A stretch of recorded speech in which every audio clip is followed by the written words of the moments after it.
So what can we expect different from The Dark Knight compared to the last Batman movie? A better movie. You know, I mean, it has to be. Otherwise, you know, Chris Nolan wouldn't have bothered to make it.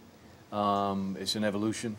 You know, the first one was an origin story about how Bruce Wayne became Batman, about the pain from the death of his parents. It was an origin story. Now we have him in place in Gotham, having the power.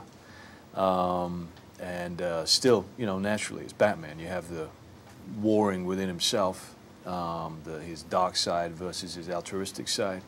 But we have a new quality of criminal who has arrived on the scene in the portrayal from Heath Ledger of the Joker. How do you feel about Batman's dark image? Well, to me, I mean, I never understood. I always thought he did have a dark image. You know, I mean, Bob Kane actually originally wrote him with the intention that he was a dark character.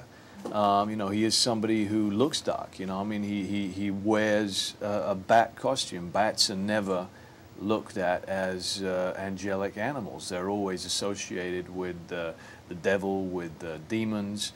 And that's what he does. You know, he tries to incite fear by using, you know, what he fears himself. I think that it got spoofed brilliantly, you know, by Adam West, but I think it was a spoof of the original idea. And then not until, you know, Frank Miller kicked it off again with Batman Year One and consequent graphic novels did we start seeing what I think was the original intention for Batman. And that's what we're making here now. What is the definition of a hero to you, and who are your heroes? Well, I guess, you know, I mean, heroes, traditionally kind of movie heroes, are never usually celebrated, you know? You do get heroes who are celebrated, but the kind of archetypal hero is somebody who deserves all of the credit and gets absolutely none of it whatsoever, which is something that you experience somewhat here with The Dark Knight, because whilst he has great altruism in combat with his own propensity for violence, he does mean well, and he wants to do good, but many people blame him, accuse him of being a vigilante, and blame him for kind of attracting these new freaks to the city. But, you know, I guess that is what my definition of a hero is as well, somebody who deserves all the credit and gets none of it.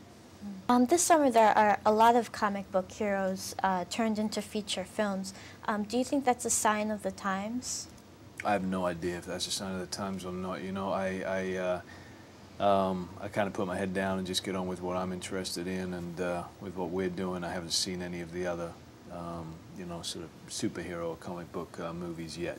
Do you believe that eventually good people can turn bad, and of course, yeah, under certain circumstances? Absolutely, yeah. Yeah, I mean, you know, it's a theme with the movie of how the Joker is testing society, and he's trying to show that people are hypocritical with their morality often, and that when it's inconvenient or when it's actually dangerous, then suddenly their morality very quickly changes, and their code of ethics can be changed very quickly to suit themselves and to suit the new situation. It's something he finds that he finds a better opponent in Batman, because he doesn't compromise with his ethics, but he is very sorely tempted to, and to kill, which is his one, you know, rule that he doesn't break. But you see it all over the place. You know, you see societies, apparently civilized societies, that you know, get reduced to anarchy and chaos very, very quickly. What new gadgets can we look forward to? He's always coming up with new things. There is the suit in itself. You know, that has evolved, that's progressed as the story has. It's much more advanced suit than the first one, more mobile. And then you have the Bat Pod is the, you know, the kind of big new introduction, which is, you know, it's kind of a transport all by itself. It you know, looks something like a motorbike, but rides nothing like a motorbike whatsoever. It's this big, sturdy bull of a machine, you know, that just can charge through doors, and that's the big new one.